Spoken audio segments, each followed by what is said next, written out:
Bismillahirrahmanirrahim. Alhamdulillah rabbil alamin. Assalamualaikum warahmatullahi wabarakatuh. Asyhadu an la ilaha illallah wahdahu la syarika lahu wa asyhadu anna sayyidana Muhammadan abduhu wa rasuluh. Allahumma shalli ala sayyidina Muhammad wa ali sayyidina Muhammad kama shallaita ala sayyidina Ibrahim wa ala ali sayyidina Ibrahim fil alamin innaka Hamidum Majid. Rabbi shrah li sadri wa yassir li amri wahlul 'uqdatam min lisani yafqahu qawli. Bapak dan Ibu-ibu, berbicara tentang rukun isti'adzah, pada bulan Agustus yang lalu ketika ada syukuran kemerdekaan, salah seorang kawan saya mengundang saya untuk ceramah di tempatnya di Bandung. Saya pikir tadinya hanya sebuah majelis kecil saja, ungkapan syukur satu RW lah tentang kemerdekaan. Jadi saya terima ajakan kawan saya itu. Dia sendiri sudah tahu hampir jarang saya kemudian menerima undangan untuk ceramah. Ada banyak permohonan, tapi saya agak ragu-ragu untuk menerimanya karena saya merasa tidak begitu menjalankan apa yang saya sampaikan. Ketimbang mendapatkan murka Allah daripada menyampaikan sesuatu yang tidak saya jalankan, saya memilih untuk tidak menyampaikannya saja. Karena dia kawan saya, kemudian saya terima.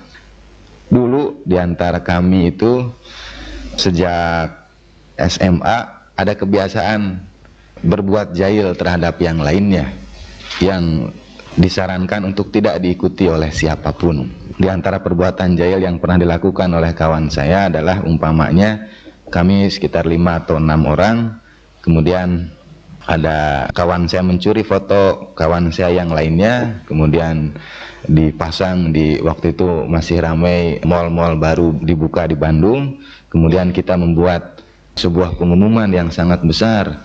Disebutkan nama kawan saya, Fulan bin Fulan, dengan fotonya dan lengkap dengan alamatnya, adalah jawara silat terkemuka. Siapapun diundang untuk menantangnya.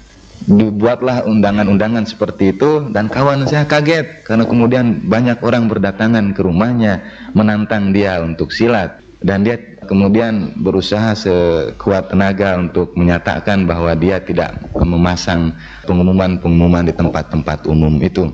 Kali yang lain, di antara jahilnya saya dan kawan-kawan waktu itu, kita pasang iklan di koran, bayar, ya beberapa kawan kemudian punya uang mengerjai kawan yang lainnya.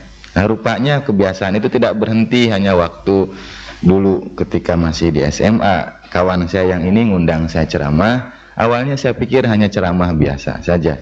Ternyata setelah saya sampai di tempat dia, di sebuah lapangan sepak bola, sudah ratusan orang hadir di situ. Dan ketika saya datang, disebutkanlah, ini adalah tabligh akbar, katanya. Penceramahnya Kiai Haji Miftah Fauzi Rahmat. Waduh, saya bilang, saya dikerjain lagi oleh dia.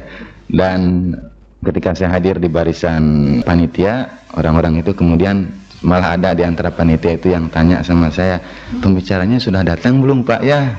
Karena saya memang tidak kelihatan seperti pembicara sama sekali, tidak berpeci seperti sekarang inilah, karena saya pikir hanya di lingkungan warga setempat saja. Dan saya pun tidak tahu apa yang harus saya sampaikan, apalagi dalam forum seperti itu, baru pertama kalinya.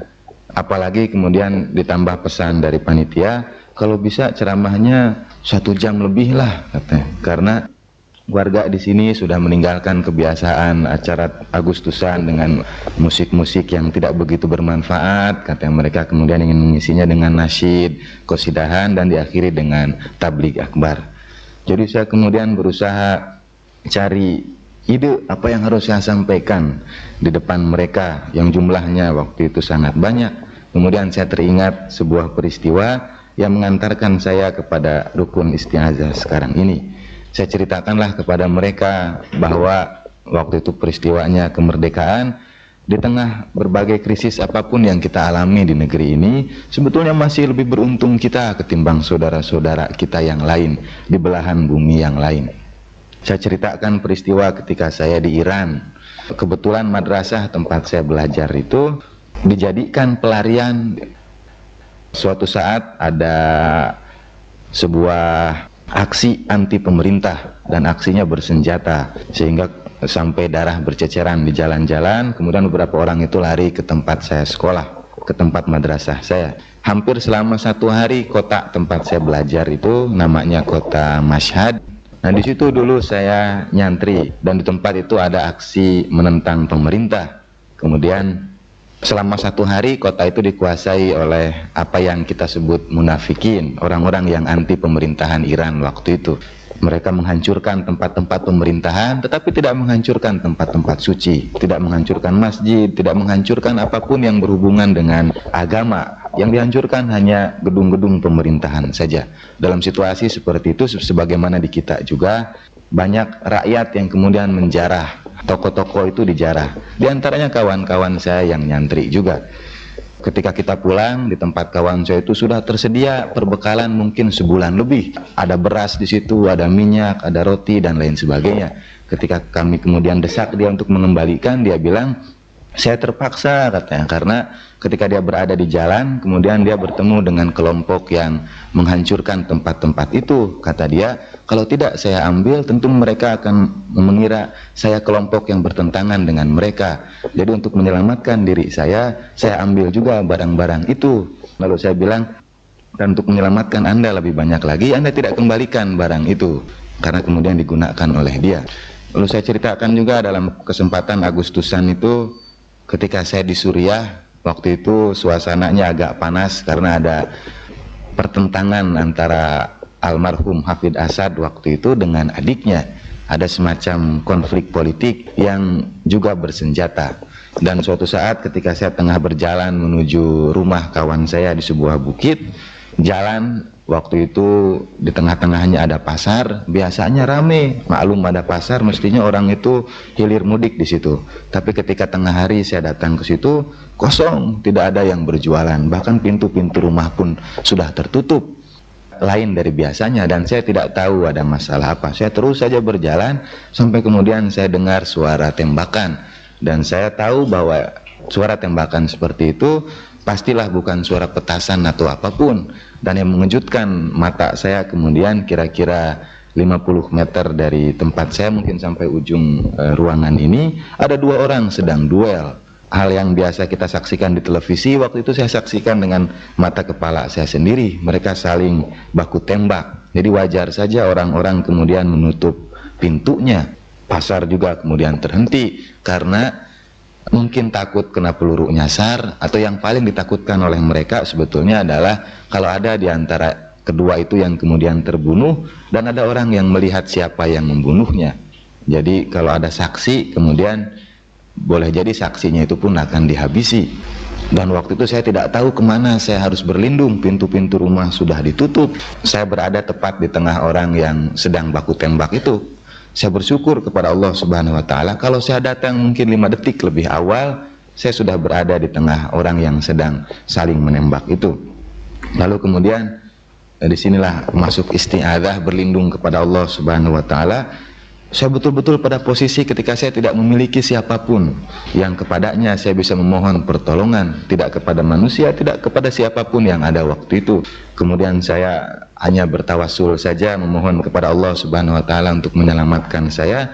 Dan hanya dalam hitungan detik ketika saya baru ingin mengucapkan niat untuk beristi'adzah itu, tiba-tiba di samping kiri saya ada sebuah pintu yang terbuka, dan ternyata pintu itu adalah kuburan umum.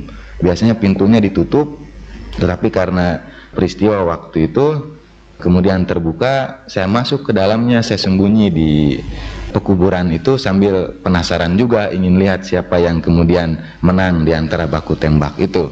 Sampai kira-kira setelah 15 detik terhenti dan saya keluar, saya menyaksikan yang satu sudah bersimbah darah di jalanan, dari kaki, tubuh dan perut dia mengalir darah yang deras karena waktu itu di puncak bukit, jadi darahnya itu turun ke bawah dengan cepat. Dan barulah orang-orang kemudian keluar membantu dia yang sudah tidak lagi bernyawa. Waktu itu juga saya muntah karena baru pertama kali saya melihat ada orang ditembak seperti itu. Dan hampir selama beberapa hari saya tidak bisa tidur dengan tenang menyaksikan peristiwa seperti itu. Kemudian saya teringat kepada hadis Rasulullah SAW, kafa bil mauti mau'idhah. Cukuplah kematian itu jadi nasihat untuk kalian, jadi guru bagi kalian. Saya ingat lagi doa Rasulullah yang jarang saya amalkan. takut bahkan saya mengamalkannya. Doa itu bunyinya, Ilahi ahyini in kanal hayata khairan li, in kanal hayatu khairan li, wa amitni in kanal maut khairan li. Ya Allah, hidupkanlah aku sekiranya kehidupan itu lebih baik bagiku, panjangkanlah usiaku sekiranya usia yang panjang itu bermanfaat untukku, dan wafatkanlah aku sekiranya kematian itu lebih baik bagiku. Kata Imam Ali Zainal Abidin, sekiranya sisa usia kita itu hanya menjadi padang buruan setan saja, katanya, hanya menjadi sarana pemenuhan hawa nafsu kita saja, maka kematian itu lebih baik bagi kita.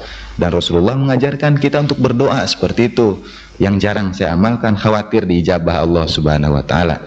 Diijabahnya bukan yang usia panjangnya, tapi yang kematiannya. Saya bermohon, ya Allah, wafatkanlah saya sekiranya kematian itu lebih baik untuk saya. Kemudian Allah Ta'ala mewafatkan saya, meskipun itu lebih baik bagi saya, tapi tidak siap juga kalau mesti menjemput kematian saat-saat ini. Dan doa itu diajarkan Rasulullah Shallallahu Alaihi Wasallam. Nah, saya teringat kedua peristiwa itu ketika harus membahas tentang rukun isti'adzah. Apa-apa yang ada di dalam permohonan kita berlindung kepada Allah Subhanahu wa Ta'ala. Apalagi di tengah suasana seperti sekarang ini, ketika seolah-olah kematian itu akrab dengan kita.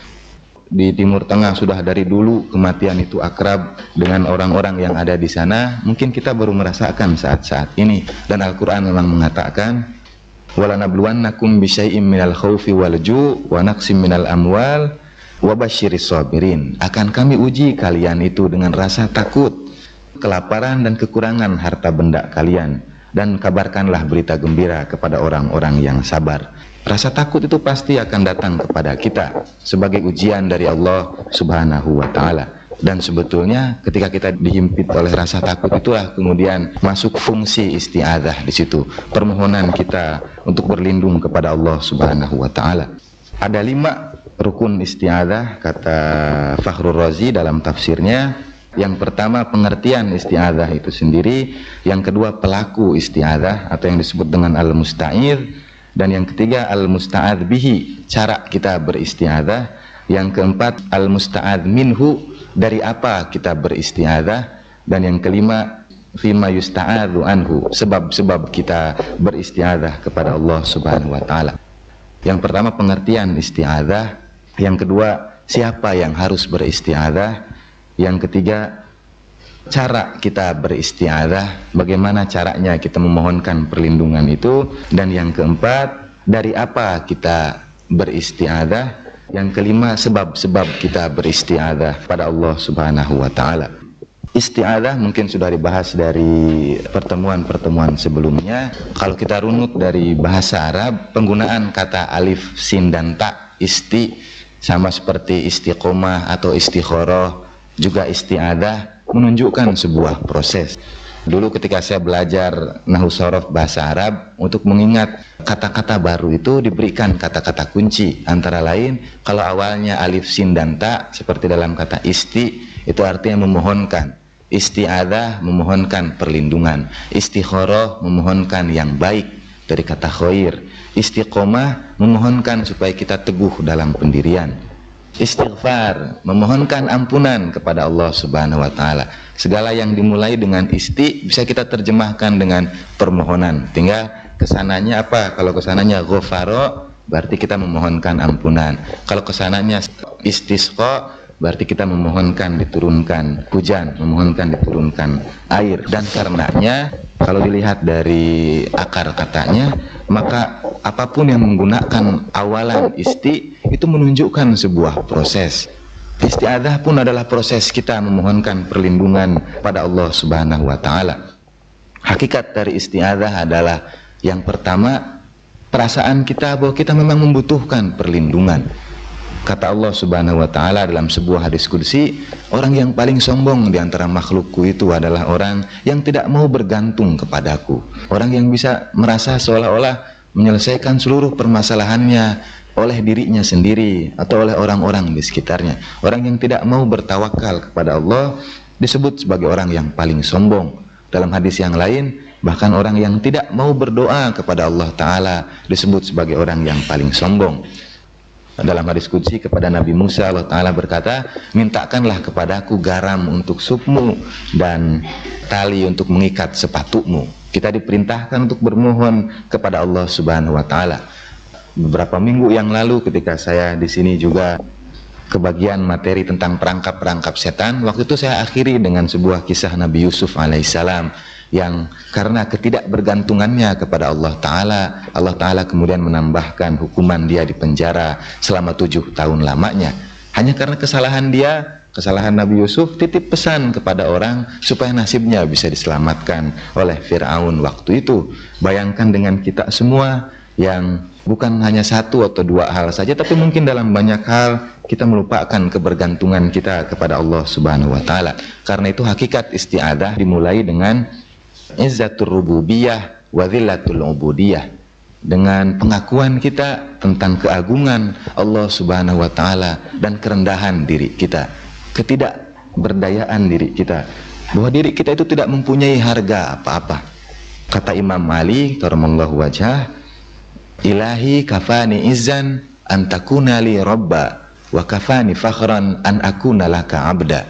Ya Allah, cukuplah bagiku kemuliaan Engkau menjadi Tuhanku, dan cukuplah bagiku kebanggaan aku menjadi hamba-Mu. Isti'adah dimulai ketika kita meyakini bahwa memang kita tidak memiliki harga apapun.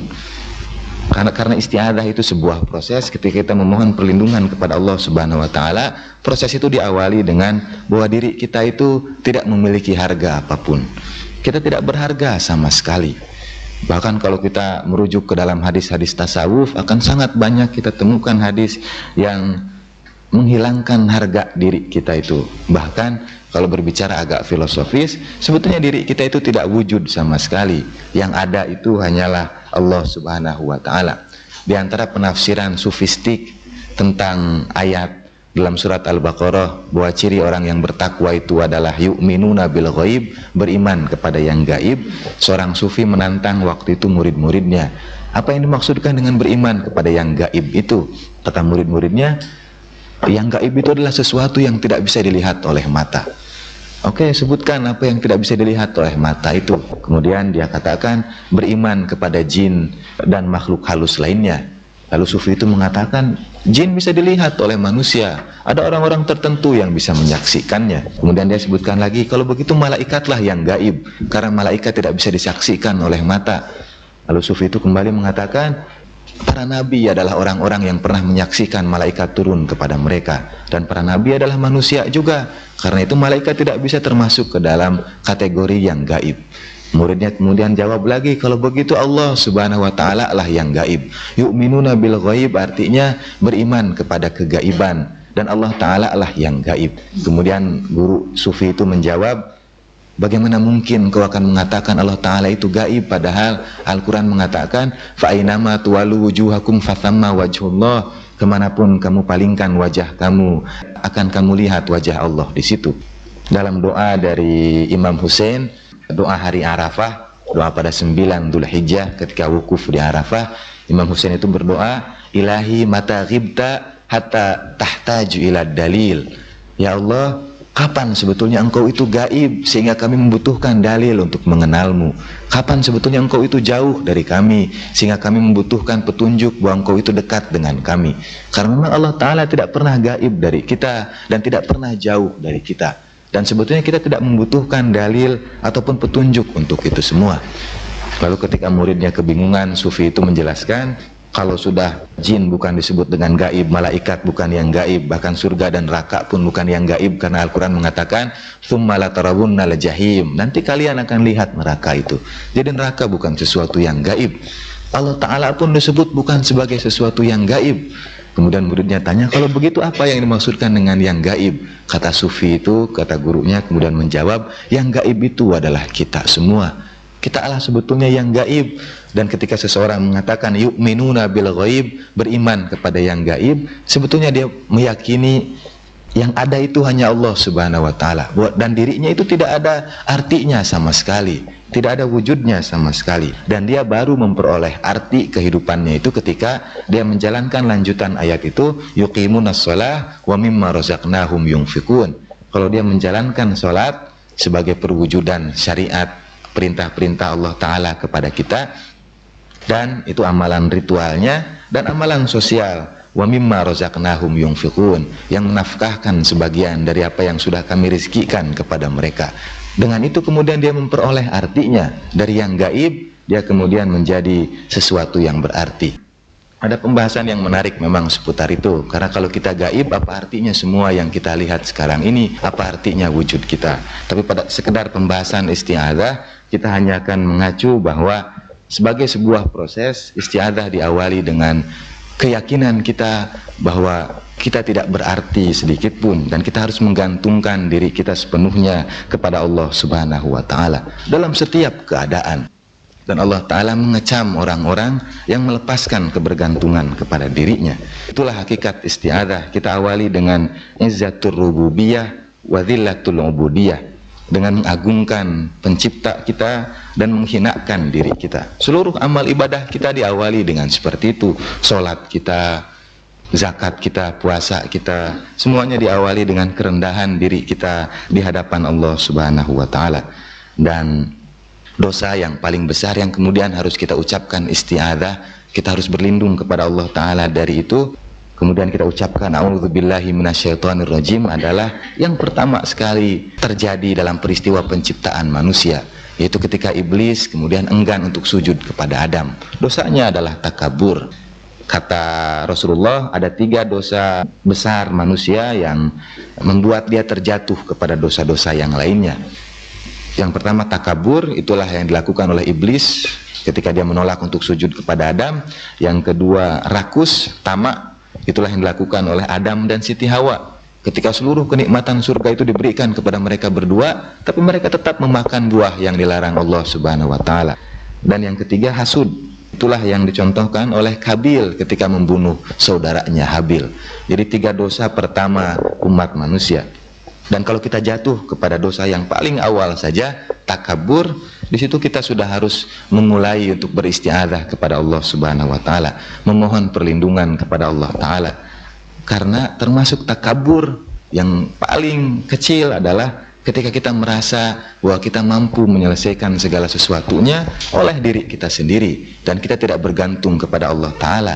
Padahal Al-Quran mengatakan la haula wa la quwwata illa billahil aliyil azim. Kita tidak mempunyai daya, upaya dan kekuatan kecuali karena Allah Subhanahu wa Ta'ala. Kalau kita sudah merasa diri kita sendiri memiliki kekuatan itu, kita sebetulnya sudah sama melakukan dosa yang dilakukan oleh iblis, takabur kepada Allah Subhanahu wa Ta'ala. Itu rukun isti'adzah yang pertama.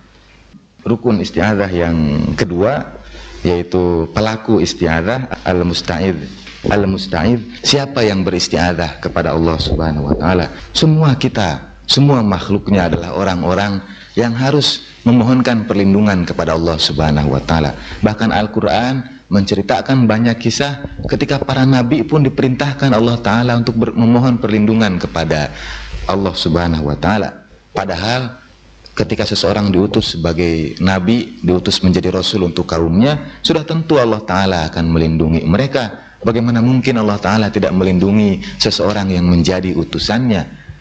Tetapi walaupun dalam konteks orang itu sudah jadi nabi, sudah jadi rasul, Allah Ta'ala tetap memerintahkan mereka untuk berdoa, memohonkan perlindungan kepadanya. Ada isti'adzah Nabi Nuh dalam Al-Quran, ada isti'adzah Nabi Musa alaihissalam, isti'adzah Rasulullah beberapa kali dalam Al-Quran, kemudian isti'adzah Nabi Yusuf, ada juga isti'adzah Siti Maryam salamullah alaiha. Dan hampir dalam setiap ayat ketika Al-Quran bercerita para nabi itu memohonkan perlindungan kepada Allah Subhanahu wa Ta'ala, ayat itu diakhiri dengan kemuliaan yang Allah Ta'ala anugerahkan kepada mereka. Jadi kalau seseorang sudah beristi'adzah, kemudian isti'adzahnya dipenuhi Allah Subhanahu wa Ta'ala, Allah Ta'ala memberikan kepadanya kemuliaan. Setiap ayat yang bercerita tentang permohonan perlindungan dari para nabi diakhiri dengan kemuliaan yang diberikan Allah Subhanahu wa Ta'ala kepada mereka. Nabi Nuh berlindung kepada Allah Subhanahu wa Ta'ala. Nanti kita masuk kepada rukun yang al-musta'ad anhu, dari apa-apa kita memohonkan perlindungan kepada Allah Subhanahu wa Ta'ala. Rukun yang keempat. Sebelum sampai ke rukun yang keempat, rukun yang ketiga itu adalah al-musta'ad bihi. Dengan apa kita memohonkan perlindungan? Kalau pada rukun yang kedua pelaku isti'adzah adalah kita semua. Rukun yang ketiga itu kepada siapa kita memohonkan perlindungan. Dari hadis-hadis Rasulullah juga dari ayat Al-Quran, Nabi menyebutkan dua macam tipe permohonan kita untuk berlindung kepada Allah Ta'ala. Yang pertama adalah a'udzubillahi minasyaitonirrajim. Kita bermohon kepada Allah Ta'ala dari setan yang terkutuk. Di situ digunakan a'udzubillah, langsung berlindung kepada Allah. Redaksi a'udzubillah pun sangat banyak. Ada yang a'udzubillahi minasyaitonirrajim. Kalau saya sendiri, kalau dalam bahasa Arab agak bersyair ucapan isti'adzahnya itu a'udzubillahi samiil alimi minasyaitonil la'inir rajim. Aku berlindung kepada Allah Ta'ala yang maha melihat dan maha mendengar dari setan yang dikutuk dan dilaknat. Sebetulnya sama saja, dan masing-masing dari kalimat itu bersumber dari hadis Rasulullah SAW. Semuanya menggunakan kata memohonkan perlindungan kepada Allah Subhanahu wa Ta'ala. Tapi ada contoh yang lain ketika Nabi mengajarkan kepada para sahabatnya, misalnya kepada Abu Umamah. Waktu itu Abu Umamah terlihat murung, kemudian Nabi berkata, apa engkau punya kesulitan, apa engkau punya hutang yang tidak terbayarkan? Lalu Abu Umamah mengiyakan, dan Nabi kemudian mengajarkan isti'adzah yang lain, yang kemudian dalam banyak redaksi, a'udzubillahi minal bukhli wal kasal. Aku berlindung kepada Allah dari kebakhilan, dari kemalasan, dari kejahilan, kedengkian, dan lain sebagainya. Kemudian Nabi mengajarkan Abu Umamah juga sebuah isti'adzah yang berbeda dengan isti'adzah yang lainnya.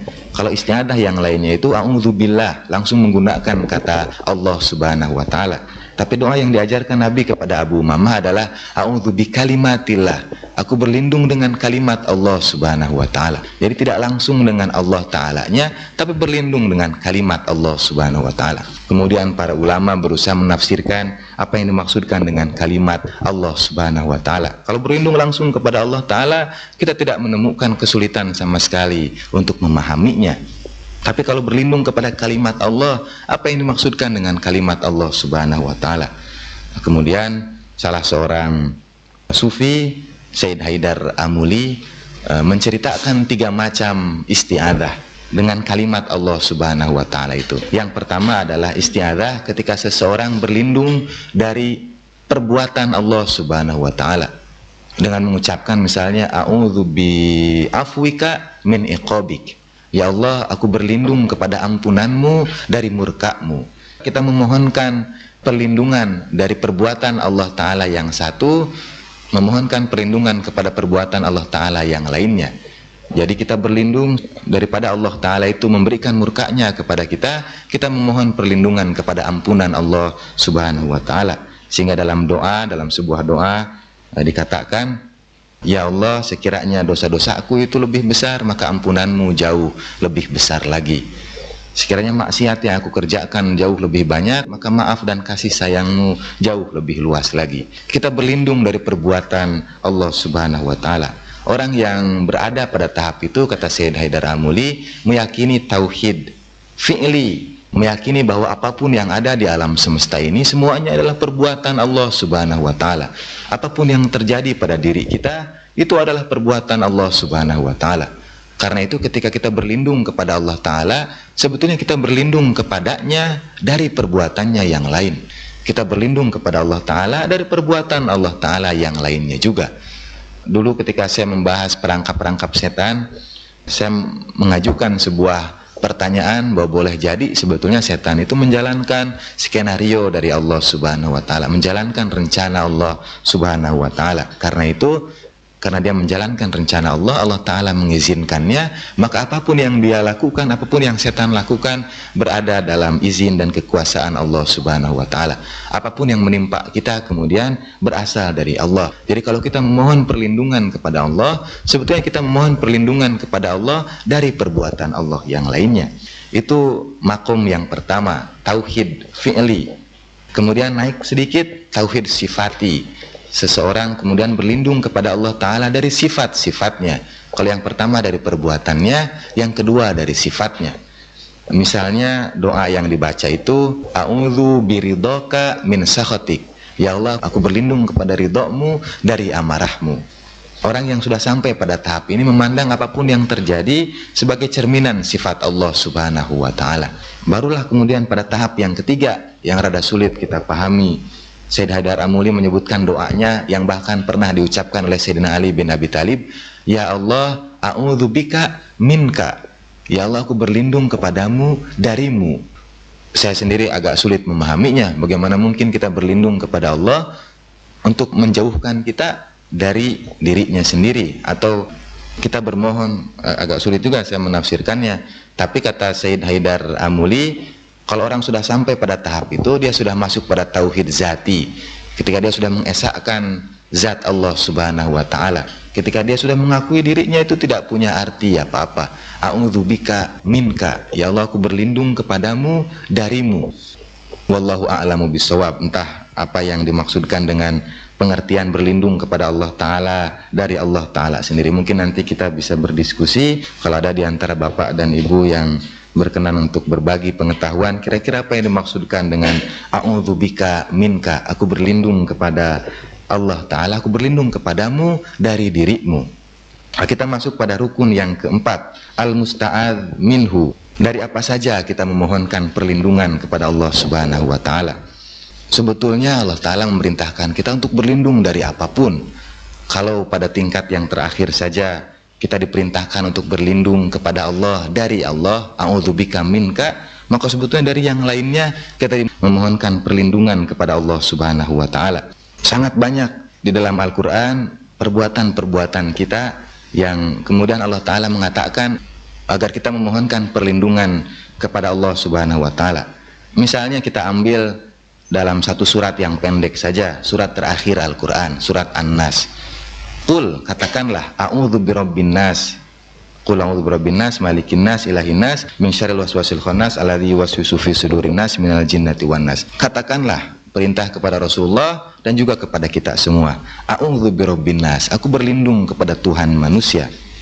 A'udzu birabbin nas, malikin nas, ilahin nas. Harus saya terjemahkan secara harfiah. Katakanlah, aku berlindung kepada pemelihara manusia. Rob itu artinya yang memelihara. Aku berlindung kepada pemelihara manusia, malikin nas, yang menguasai manusia, ilahin nas, Tuhan manusia, min syarril waswasil khannas, dari kejelekan godaan al-khannas, alladzi yuwaswisu fi sudurin nas, yang meniupkan godaannya pada hati manusia, minal jinnati wan nas, dari jin dan manusia.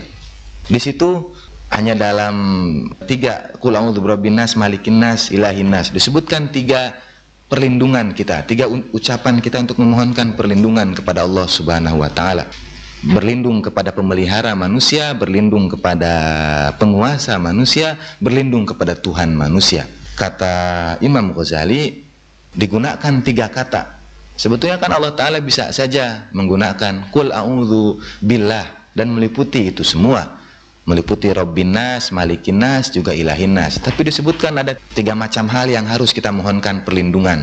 Dan kita memohonkan perlindungannya, yang satu kepada pemelihara manusia, yang satu kepada penguasa, yang satu kepada Tuhan manusia. Kata Imam Ghazali dalam penafsiran Al-Quran ayat itu, Imam Ghazali menyebutkan 3 kebiasaan dalam diri manusia yang harus kita mohonkan perlindungan kepada Allah Ta'ala. Dari kebiasaan itu menguasai diri kita. Ketika dalam pembicaraan tentang perangkap-perangkap setan beberapa minggu yang lalu, seorang sufi menafsirkan bahwa yang dimaksudkan dengan iblis yang tidak mau sujud kepada Nabi Adam adalah hawa nafsu yang berada dalam diri kita. Seluruh diri kita itu punya kemampuan untuk patuh, untuk tunduk kepada Allah Ta'ala, sebagaimana seluruh malaikat yang lain itu sujud, kecuali satu saja. Hanya ada satu potensi dalam diri kita itu yang membangkang untuk taat kepada Allah Ta'ala. Dan sebetulnya ketika kita berjuang melawan hawa nafsu, kita punya 99% kekuatan, dan yang harus kita taklukkan itu hanya 1% saja. Sehingga ketika Hasan Al-Basri menanggapi sebuah pernyataan dari Imam Ali Zainal Abidin, Imam Ali Zainal Abidin cucu Rasulullah dari Imam Husain, Imam Ali itu kemudian berkata kepada para muridnya, menafsirkan ayat Al-Quran, kullu man 'alaiha fan wa wajhu rabbika dzul jalali wal ikram. Segala sesuatunya akan binasa kecuali wajah Allah Subhanahu wa Ta'ala. Al-Quran menyebutkan bahwa segala sesuatu itu akan binasa. Kata Imam Ali Zainal Abidin, Aneh betul manusia itu kalau dia harus binasa, padahal dia punya 99% kekuatan untuk menghindarkan diri dia dari kebinasaan. Allah Ta'ala sudah memberikan banyak nikmatnya, tapi toh akhirnya binasa juga. Kalau kata Imam Hasan Al-Basri mengatakan, aneh kalau ada orang yang selamat di tengah dunia yang seperti sekarang ini, di tengah godaan-godaan yang begitu banyak. Akan sangat aneh kalau ada orang yang selamat. Kalau ada orang yang bisa selamat kembali ke jalan Allah Subhanahu wa Ta'ala, itu mungkin adalah kekecualian. Imam Ali Zainal Abidin menyikapinya yang berlainan. Justru kata Imam Ali Zainal Abidin, kalau ada orang binasa itu yang aneh. Mestinya orang itu bisa selamat dari godaan-godaan. Mestinya orang itu bisa sampai ke jalan Allah Ta'ala. Karena Allah sudah berikan banyak kenikmatan. Bahkan dalam potensi dia juga ada 99% kekuatan untuk mendukung dia kembali kepada Allah Subhanahu wa Ta'ala. Hanya satu saja, hanya hawa nafsu itu saja yang menghalangi dia dari kembali kepada Allah Ta'ala.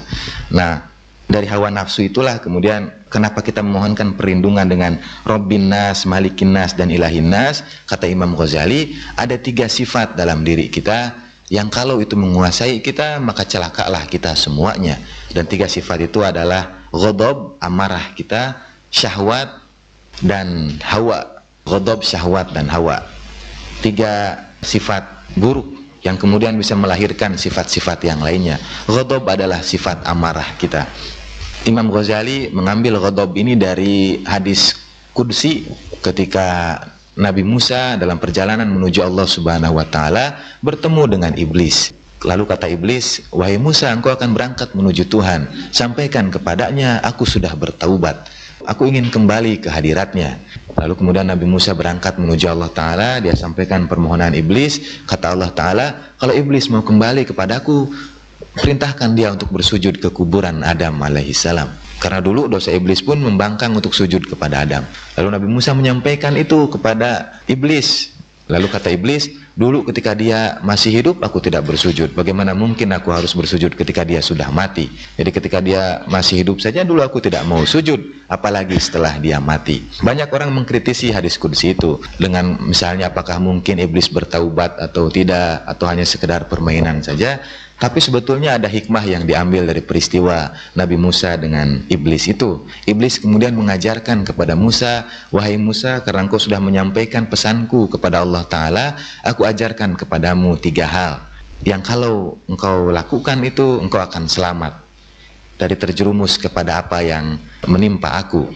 Lalu kata iblis, jalanku yang pertama untuk menggoda manusia adalah melalui ghadab, melalui amarah. Ketika manusia menampakkan amarahnya, 1% yang hawa nafsunya itu menguasai 99% yang lainnya.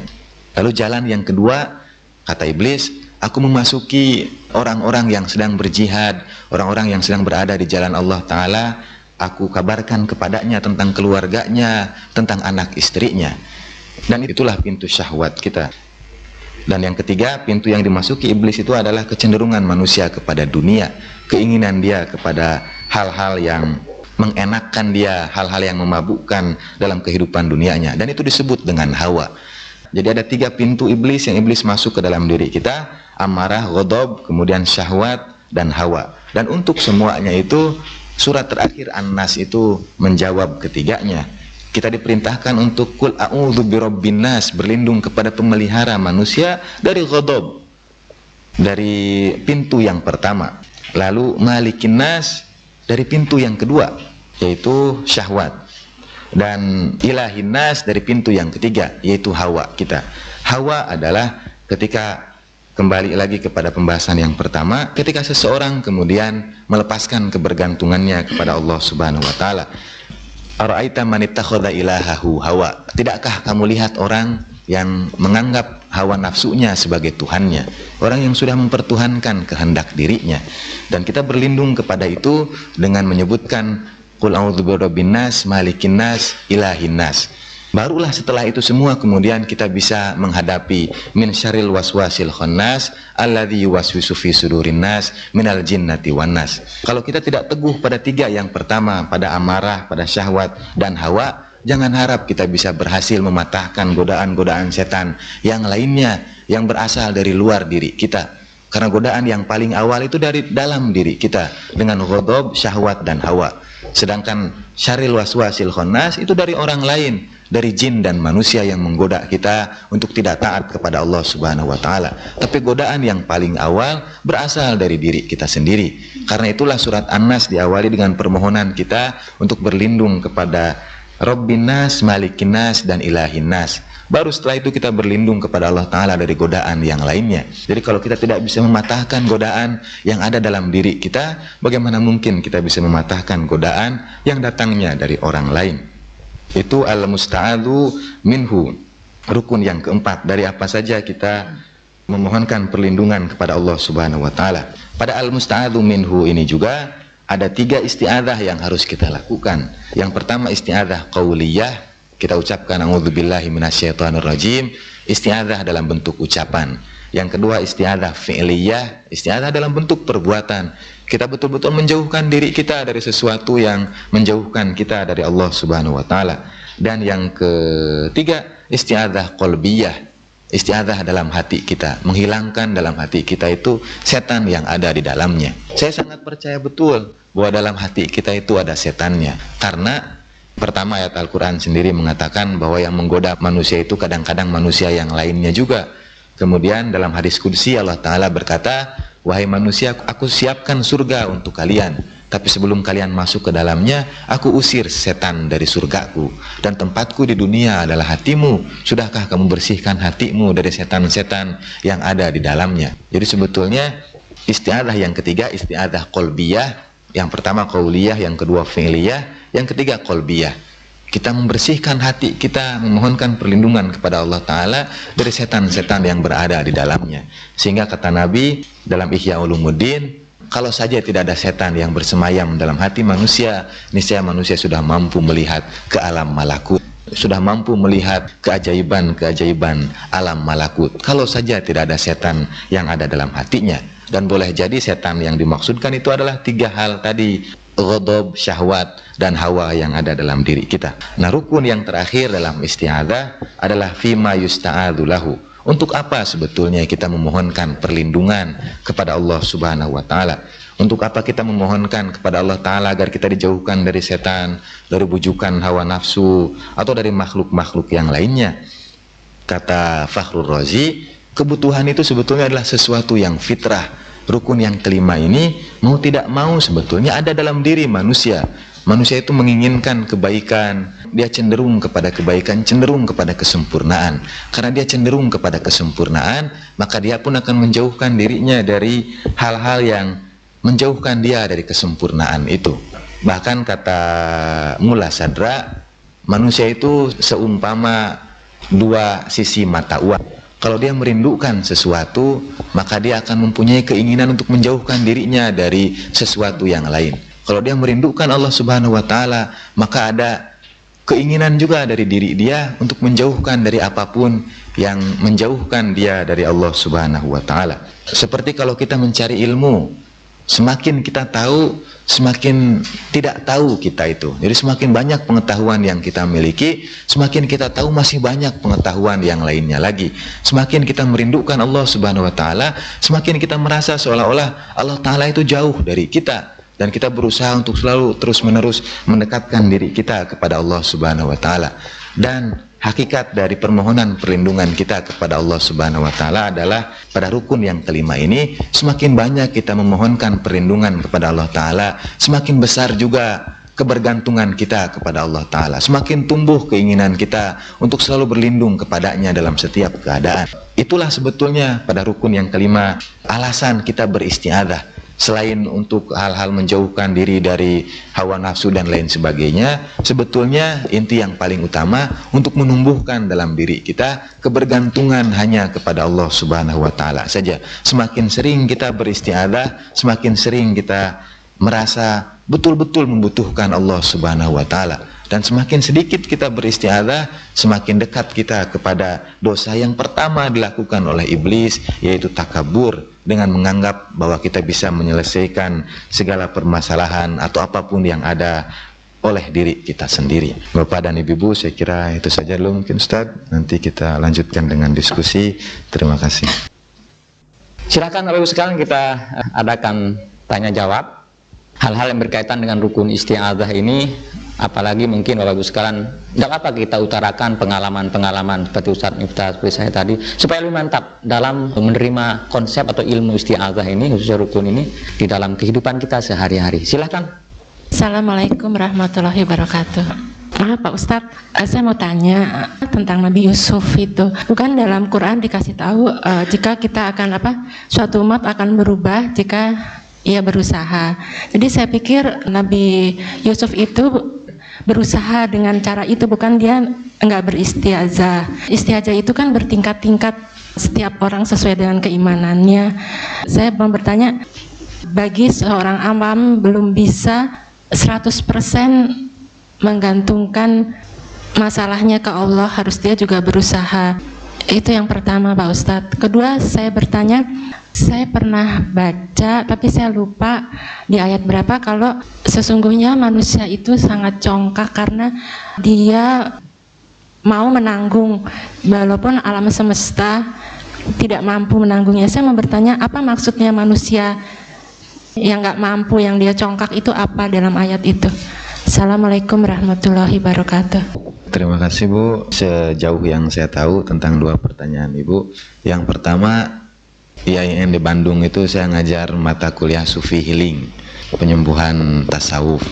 3 pertemuan pertama saya kemudian diskusi dengan mahasiswa. Anggapan saya adalah bahwa apapun yang menimpa kita itu adalah nikmat dari Allah Subhanahu wa Ta'ala. Saya keluarkan banyak hadis, banyak dalil, kemudian terjadi diskusi, saya berikan argumentasi saya, dan sampai 3 pertemuan itu saya berhasil mempertahankan pendapat saya bahwa bahkan penyakit yang kita derita itu adalah nikmat dari Allah Ta'ala. Karenanya Allah Ta'ala memberikan tambahan pahala, mengurangi dosa-dosa kita dan lain sebagainya. Jadi saya bilang, tidak usahlah penyakit itu diobati. Tujuan saya sih, kalau argumentasi itu tidak terpatahkan, maka mata kuliah itu dibubarkan. Saya bilang, karena tidak usah ada Sufi Healing lagi, tidak usah ada penyembuhan cara tasawuf, karena memang penyakitnya kita nikmati kok. Jadi, dan penyakit itu adalah nikmat dari Allah Subhanahu wa Ta'ala. Dalam Ihya, misalnya Imam Ghazali berkata, "Adda'i abdi," hadis qudsi dari Allah Ta'ala, penyakit itu adalah hambaku, aku berikan dia kepada orang-orang yang aku cintai. Jadi kalau ada orang yang tidak dapat penyakit-penyakit, mestinya dia beristighfar kepada Allah Ta'ala, karena boleh jadi Allah Ta'ala belum mencintainya. Salah satu dalil yang dikemukakan oleh mahasiswa saya waktu itu adalah ayat yang sama dengan apa yang Ibu sampaikan. Kan Allah Ta'ala memerintahkan kita untuk berusaha. Lalu saya bilang, apa pasrah juga bukan usaha? Justru ketika kita pasrah kepada Allah Ta'ala lah, itu usaha kita. Dan orang tidak mudah pasrah itu, butuh upaya juga. Pasrah tidak lantas melepaskan segala sesuatunya begitu saja dan kita berdiam diri.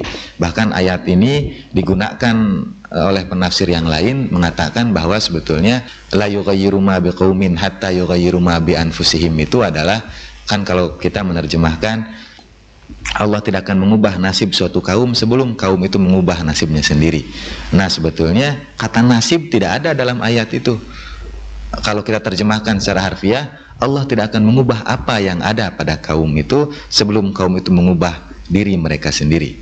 Gusmus misalnya, Mustafa Bisri itu, kata ma di situ yang apa itu artinya karena dari Allah Subhanahu wa Ta'ala itu kepada kita diturunkan nikmat tidak terhingga, terus menerus kepada kita itu datang nikmat, maka mestinya kita tafsirkan atau kita terjemahkan ayat itu, sesungguhnya Allah Ta'ala tidak akan mengubah, tidak akan pernah mengubah nikmat yang turun terhadap satu kaum sebelum kaum itu melakukan sesuatu yang mengakibatkan Allah Ta'ala mengubah nikmatnya.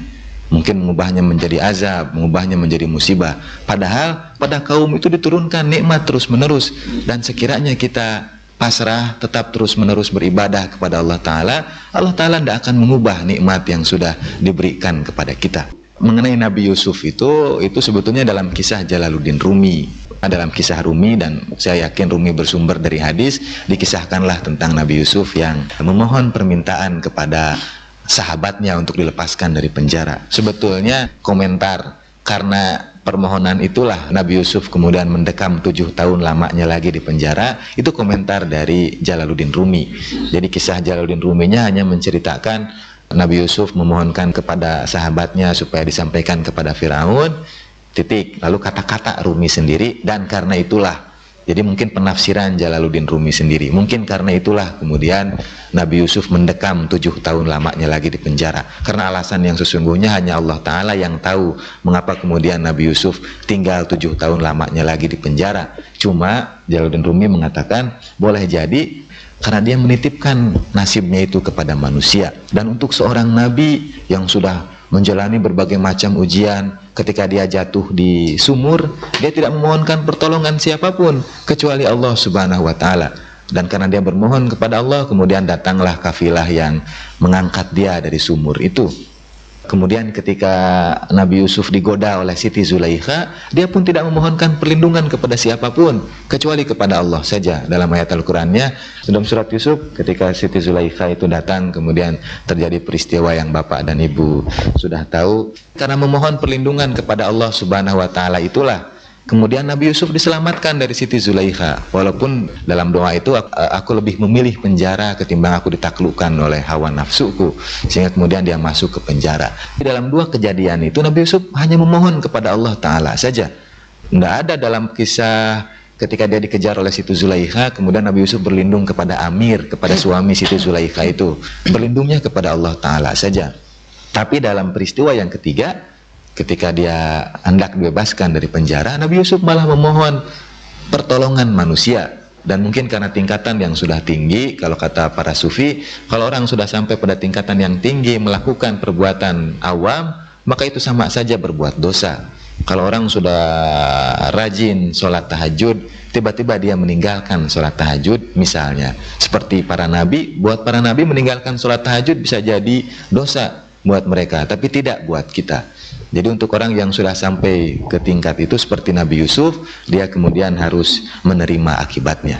Kalau kita sendiri bagaimana? Kan kita tidak mungkin menggantungkan semuanya kepada Allah Ta'ala. Tentu kita tidak akan menyelesaikan permasalahan kita. Dan manusia pun diciptakan dengan kemampuan dia untuk berusaha. Pada pengertian isti'adzah ketika Sayyid Haidar Amuli mengatakan pada doa Nabi terhadap Abu Umamah yang a'udzu bi kalimatillah, aku berlindung kepada kalimat Allah.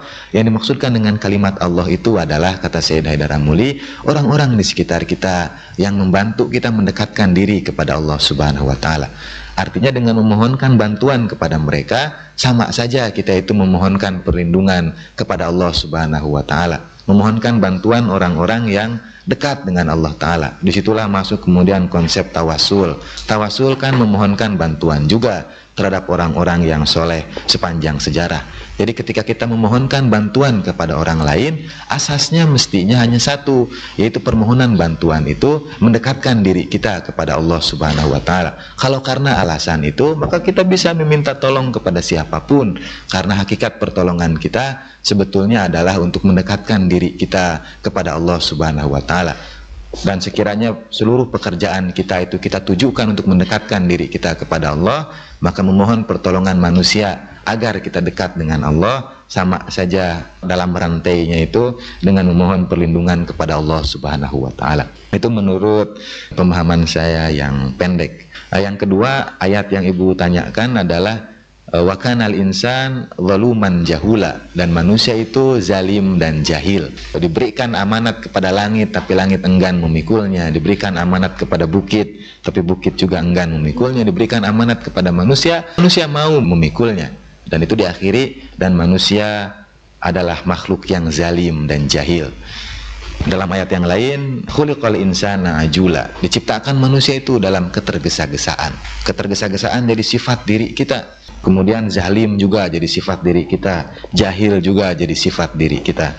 Seolah-olah Al-Quran itu menyalahkan manusia. Ini ada amanat yang demikian besar, kok diberikan kepada langit, langit tidak mau, diberikan kepada bukit, bukit tidak mau, diberikan kepada manusia, manusia mau memikulnya. Sungguh manusia adalah makhluk yang zalim dan bodoh. Itu kata Al-Quran. Seolah-olah Al-Quran mengecam manusia yang mau memikul amanat yang berat itu. Kata sebagian ahli tafsir, amanat itu adalah amanat sholat. Sholat tidak diberikan kepada langit, tidak diberikan kepada bukit, tapi diberikan kepada manusia. Menurut yang lainnya, berkaitan nanti dengan kalimat Allah juga, adalah ketika Allah Ta'ala hendak berbuat sesuatu atau memerintahkan sesuatu, ada 3 tingkatan. Yang pertama, yang disebut dengan amrullah, perintah Allah Subhanahu wa taala, yaitu apapun yang Tuhan kehendaki akan terjadi tanpa melibatkan perantara apapun. Apa yang Tuhan kehendaki pasti terjadi. Yang kedua, ketika Tuhan mengucapkan dengan kalimat kun misalnya, jadilah, maka jadilah manusia. Ada kalimat Allah di situ. Kalimat Allahnya jadi perantara. Atau ketika Allah Ta'ala memerintahkan malaikat untuk bersujud kepadanya, memerintahkan malaikat untuk menurunkan hujan, memberikan rizki kepada manusia. Semua perintah dari Allah Subhanahu wa Ta'ala. Dan pada dua alam yang pertama ini tidak akan ada pembangkangan. Tidak mungkin malaikat itu membangkang Allah Subhanahu wa Ta'ala. Pada alam yang ketiga yang disebut dengan alam tasyri'i, perintah Allah itu diberikan kepada manusia. Ada kehendak, ada iradah dan kudrah Allah di situ. Ada keinginan dan perintah Allah Ta'ala kepada manusia. Tapi ada kemungkinan manusia itu membangkangnya. Ada kemungkinan manusia itu menolak perintah Allah Ta'ala. Dan itulah yang disebut dengan zalim dan jahil. Ketika seseorang menolak perintah Allah, sebetulnya itu karena kebodohan dia, karena kejahilan dia. Karena kalau dia tahu manfaat dari perintah Allah Ta'ala itu, dia akan melakukannya. Dan kalau dia kemudian membangkang perintah Allah, wa kana zaluman jahula, ia akan masuk ke dalam kelompok yang berbuat zalim. Ketika kita melanggar perintah Allah, kita menzalimi diri kita sendiri. Itu sejauh pengetahuan saya tentang penafsiran zaluman jahula. Tapi saya lebih cenderung kepada penafsiran yang mengatakan bahwa amanat yang dibebankan dan ditolak oleh langit, kemudian ditolak oleh bumi, dan diterima oleh manusia adalah nikmat Allah Subhanahu wa Ta'ala berupa irodah. Memang rada pelik di dalam tasawufnya, tapi dalam diri kita itu di samping ada kekuasaan dan kekuatan Allah Subhanahu wa Ta'ala, tapi manusia mempunyai kekuatan untuk menentukan kehidupannya sendiri, bisa mengubahnya menjadi malaikat yang suci, bahkan lebih tinggi dari malaikat sekalipun. Jadi amanat itu adalah sebuah kesempatan yang diberikan Allah Ta'ala. Kalau kesempatan ini diberikan dengan seluruh potensi yang ada di dalamnya, manusia itu bisa jadi makhluk yang bergabung dengan Allah Subhanahu wa Ta'ala, atau menjadi makhluk yang paling hina, balhum adol, kal an'ami balhum adol, seperti binatang atau bahkan lebih hina lagi. Dan tawaran seperti itu ditolak oleh langit dan makhluknya, malaikat yang ada di situ tidak mau menerima tawaran seperti itu, tidak mau diberikan kepada mereka pilihan untuk berbuat baik atau berbuat salah. Mereka hanya ingin beribadah kepada Allah Ta'ala saja. Diberikan kepada makhluk yang lain juga menolak untuk menerimanya. Hanya manusialah yang menerima kesempatan untuk kemudian dalam diri dia ada keinginan dan upaya untuk bisa membuat diri dia itu lebih dari sekedar apa yang dahulu dia diciptakan. Kalau malaikat diciptakan malaikat, sampai keabadian pun akan tetap malaikat. Langit dari awal langit sampai akhir pun akan tetap langit. Tapi manusia diciptakan manusia, bisa berubah, bisa masuk ke dalam kelompok malaikat, bahkan bisa bergabung dengan Allah Subhanahu wa Ta'ala, sebagaimana Rasulullah pada peristiwa Mi'raj. Saya kira itu saja. Assalamualaikum. Saya mensitir apa yang dikatakan Ibn Arabi. Saya mohon dikoreksi Ustadz kalau saya salah. Jadi dia mengatakan bahwa segenap eksistensi adalah kemudahan, sedangkan kemudahan adalah rahmat. Sekalipun menempuh jalan ini meletihkan, namun keletihan ini adalah keletihan dalam kemudahan. Saya mohon dikoreksi bahwa sebetulnya intinya Allah itu memberikan suatu kemudahan, karena segala sesuatu eksistensi ini adalah kemudahan. Bahwa kemudahan ini adalah rahmat dari Allah. Namun di dalam mencapai kemudahan itu memang ada keletihan. Nah, keletihan inilah perjuangan-perjuangan untuk perubahan itu tadi. Atau kalau orang barat bilang itu no pain no gain, ya. Bahwa tidak ada sesuatu kebahagiaan tanpa suatu perjuangan gitu. Nah, ini mohon komentarnya Ustadz. Terima kasih. Wassalamualaikum warahmatullahi wabarakatuh. Assalamualaikum warahmatullahi wabarakatuh. Kepada Pak Ustadz Miftah, mengenai tadi rukun istiadzah yang keempat, daripada apa kita beristiadzah, Bapak menyatakan ada 3, tapi yang terakhir tadi mungkin saya agak lambat, agak tell me ya Pak ya, Bapak cepat. Jadi yang pertama apa, yang kedua, yang ketiga saya tangkap adalah istiadzah qalbiyah. Jadi yang pertama, kedua Qauliyah dan fi'liyah, ucapan dan perbuatan. Dan ini yang di halaman 43 Pak, di buku ini kriteria istiadzah di sini secara lisan pertama, dan kedua pemahaman, tapi tidak disebut yang ketiga Pak, begitu Pak. Jadi saya agak bingung. Jadi yang ketiga itu, jadi menurut Bapak yang pertama adalah qauliyah. Terima kasih Pak. Jadi yang halaman 43 ini ditambah saja dengan qauliyah. Ya. Karena di sini tidak disebutkan yang qauliyah kriterianya itu Pak. Terima kasih. Ya, bismillahirrahmanirrahim. Saya berangkat mungkin dari Ibu. Pada buku yang dijadikan pegangan itu buku yang ditulis Dastarib sudah. Beliau mungkin hanya menyebutkan yang dua Bu, yaitu qauliyah dan mungkin pemahaman masuk ke dalam qalbiyah. Yang fi'liyahnya adalah perbuatan kita. Jadi isti'adzah itu kita sampaikan dengan ucapan, kemudian kita lakukan juga dengan perbuatan, dan yang paling berat adalah beristi'adzah untuk membersihkan hati kita dari setan-setan yang ada di dalamnya. Itu saya ambil dari sebuah buku, judulnya bahasa Inggrisnya Inner Secret of the Path, Said Haidar Amuli. Buku itu bercerita tentang tingkatan-tingkatan ibadah syariat, tarekat, dan hakikat dalam sholat, puasa, zakat, dan lain sebagainya. Dan dalam buku itu disebutkan oleh Said Haidar Amuli isti'adzah yang 3 ini. Kemudian mengenai ungkapan dari Ibn Arabi, saya sepenuhnya sependapat dengan Bapak bahwa Allah Ta'ala memang memberikan berbagai kenikmatan, dan kenikmatan itu diwujudkan dalam berbagai kemudahan. Tapi saya meyakini bahwa kemarin itu saya mengunjungi seorang orang tua murid di Mutahari. Anaknya itu bintang pelajar, bahkan dapat beasiswa. Tapi dalam satu pelajaran agama dia dapat 6, nilainya 6,3. Anaknya itu sudah jujur bilang sama ibunya, untuk agama ini mungkin saya agak berat, katanya. Untuk yang lain bolehlah nilai saya bagus, tapi untuk agama terus terang saya masih sulit untuk memahami. Agama kita di Mutahari memang berbeda dengan sekolah yang lainnya.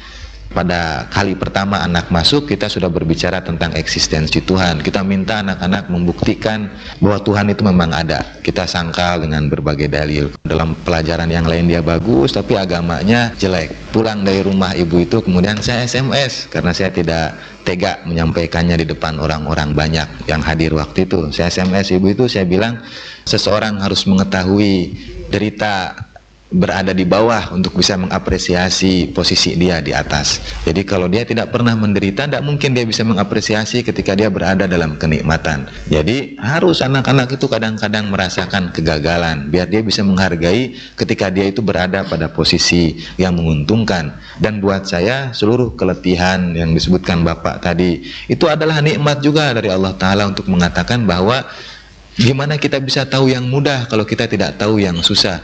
Gimana kalau kita bisa tahu bahwa perintah Allah Ta'ala itu sebetulnya menguntungkan bagi kita, sebelum kita tahu kalau kita melanggar, kita jatuh kepada yang lebih menyulitkan kita lagi.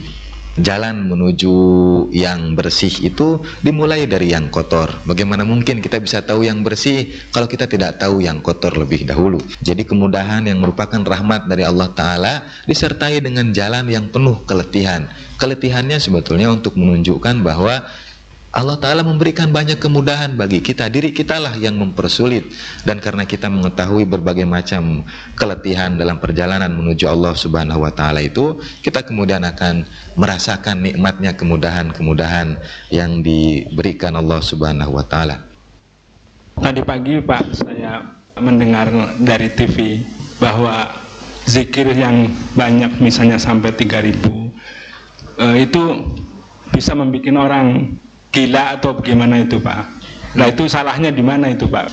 Ada ceramah TV tadi pagi Pak, dan itu katanya melecehkan agama karena lama-lama zikir itu bisa, ejaannya itu tidak benar karena terlalu cepat gitu Pak. Mohon keterangan Bapak. Terima kasih. Terima kasih Pak. Saya mungkin mengomentari singkat saja. Di dalam Al-Quran ada 2 ibadah yang berbeda dengan ibadah yang lainnya. Yang pertama sholawat, karena sholawat itu satu-satunya ibadah yang dicontohkan oleh Allah Ta'ala sebelum diperintahkan kepada makhluknya. Perintah yang lain Tuhan tidak mencontohkannya. Tuhan tidak sholat, tidak puasa, tapi untuk sholawat Allah sendiri memulai sholawat itu. Yang kedua ibadah yang lain, ibadah yang berbeda dengan ibadah yang lainnya adalah zikir. Zikir adalah satu-satunya ibadah yang dinilai justru dari banyaknya, kalau menurut saya, dari kuantitasnya bukan dari kualitasnya. Amalan yang lain dinilai dari kualitasnya. Sholat kita tidak dinilai dari panjangnya kita sujud, tapi dari khusyuknya. Puasa kita dinilai dari kualitasnya. Artinya kalau kita kemudian ghibah sambil puasa itu dinilai puasa kita batal. Jadi kualitasnya. Tapi khusus untuk zikir yang dinilai Allah Ta'ala justru kuantitasnya, jumlahnya, banyaknya. Yang lainnya itu liyabluwakum ayyukum ahsanu amala, untuk menguji kalian siapa di antara kalian yang paling baik amalnya. Tapi untuk zikir aktsaru amala, yang paling banyak zikirnya. Ayatnya wadhkurullaha katsira kadzikrikum abaikum au asyaddu dzikra. Berzikirlah kamu kepada Allah Ta'ala dengan zikir sebanyak-banyaknya seperti zikir kamu terhadap ayah-ayah kamu, atau lebih kuat dari itu lagi. Atau wadhkurullaha qiyaman wa qu'udan wa ala junubihim. Berzikirlah kepada Allah Ta'ala pada saat berdiri, duduk, dan berbaring. Itu meliputi seluruh kegiatan kita. Kita tidak lepas dari duduk, berdiri, dan berbaring. Dan dalam posisi itu kita diperintahkan untuk senantiasa berzikir kepada Allah Subhanahu wa Ta'ala.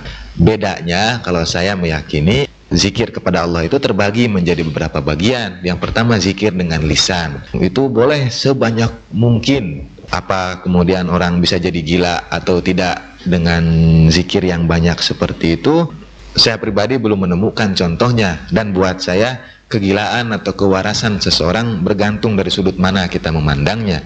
Orang yang gila menurut kita boleh jadi sebetulnya adalah orang yang arif kepada Allah Subhanahu wa Ta'ala umpamanya. Di tengah orang yang gila semua, yang waras itu justru jadi gila.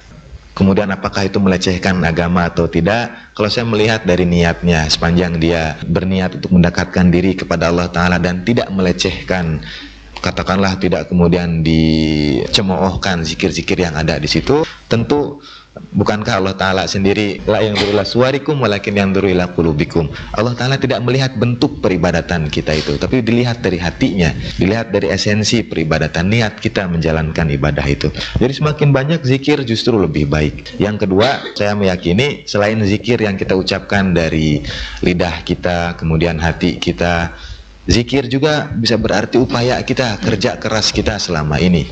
Dan itu disebut dengan tasbih dalam Al-Quran. Dalam surat Al-Muzammil, ketika Allah Ta'ala memerintahkan Rasulullah untuk bangun pada malam hari, Allah Ta'ala mengatakan, wa innaka fin nahari sabham tawila.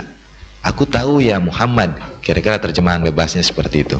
Aku tahu ya Muhammad, siang hari itu engkau sudah bertasbih dengan tasbih yang sangat banyak. Tapi luangkanlah malam itu untuk beribadah kepadaku. Nah, walaupun Allah Ta'ala mengatakan siang harinya Nabi itu sudah bertasbih, sudah berzikir dengan zikir yang sangat banyak, Nabi tetap diperintahkan untuk meluangkan sebagian waktu malamnya beribadah kepada Allah Ta'ala. Menurut pendapat saya, tasbih Nabi yang sangat panjang pada waktu siang hari itu bukan saja subhanallah, subhanallah, subhanallah, tapi perkhidmatan Nabi terhadap sesama manusia. Itu disebut sebagai zikir oleh Allah Subhanahu wa Ta'ala. Kemudian solat kita juga termasuk ke dalam zikir. Waqimis sholata lidzikri, dirikanlah solat itu sebagai zikir. Pada akhirnya zikir kemudian meliputi seluruh ibadah kita. Dan untuk itulah kita ditekankan melakukan zikir sebanyak-banyaknya dalam setiap kesempatan. Kalau saya meyakini zikir adalah ibadah yang berbeda dengan ibadah yang lain, karena zikir justru dinilai dari kuantitasnya, bukan dari amalnya. Allah Ta'ala mungkin lebih melihat orang yang lebih banyak berzikir, minimal dari lidah dia keluar kata-kata suci, mengucapkan Allah, Allah, Allah, walaupun hati dia entah kemana, tapi lidah dia tergerak dengan mengucapkan kata-kata itu, boleh jadi sebagai permulaan adalah sesuatu yang sangat baik. Karena itulah ditekankan sebanyak mungkin. Mungkin ada di antara yang banyak itu, ada yang diiringi oleh hati, ada yang diiringi oleh perasaan kita ketika berzikir kepada Allah Ta'ala. Jadi justru khusus untuk zikir dianjurkan yang kita lakukan itu adalah sebanyak mungkin. Wallahu a'lamu bishawab. A'udzu billahi minasyaitonir rajim. Bismillahirrahmanirrahim. Allahumma sholli ala Muhammadin wa ali Muhammad. Allahumma qsim min khasyatika ma yahulu bainana wa baina ma'asiyatik. ومن طاعتك ما تبلغنا به رضوانك ومن اليقين ما يهون علينا به مصيبة الدنيا اللهم أمتعنا بأسماعنا وأبصارنا وقواتنا ما أحييتنا واجعله الوارث منا واجعل ثارنا على من ظلمنا وانصرنا على من عادنا ولا تجعل مصيبتنا في ديننا ولا تجعل الدنيا أكبر همنا ولا مبلغ علمنا ولا تسلط علينا من لا يرحمنا برحمتك يا أرحم الراحمين. Ya Allah, karuniakan kepada kami rasa takut kepadamu, sehingga yang menghalangi kami dari maksiat kepadamu. Karuniakan kepada kami ketaatan kepadamu, ketaatan yang menyampaikan kami pada ridha-Mu. Karuniakan kepada kami keyakinan yang meringankan kami dari beban musibah dunia. Ya Allah, berikan kepada kami kenikmatan dalam pendengaran kami, penglihatan kami, kekuatan kami sepanjang Kau hidupkan kami. Ya Allah, jadikan ia pewaris bagi kami. Berikan kepada kami kekuatan untuk menuntut orang yang pernah menzalimi kami. Dan tolonglah kami ya Allah dalam menghadapi musuh-musuh kami. Jangan jadikan musibah kami musibah yang merusak agama kami. Jangan jadikan dunia keinginan kami yang paling besar. Jangan jadikan dunia sebagai tujuan ilmu kami. Jangan kuasakan kepada kami orang yang tidak menyayangi kami. Dengan rahmat-Mu wahai yang paling pengasih dari segala yang mengasihi. Birahmatika ya arhamar rahimin. Assalamualaikum warahmatullahi wabarakatuh.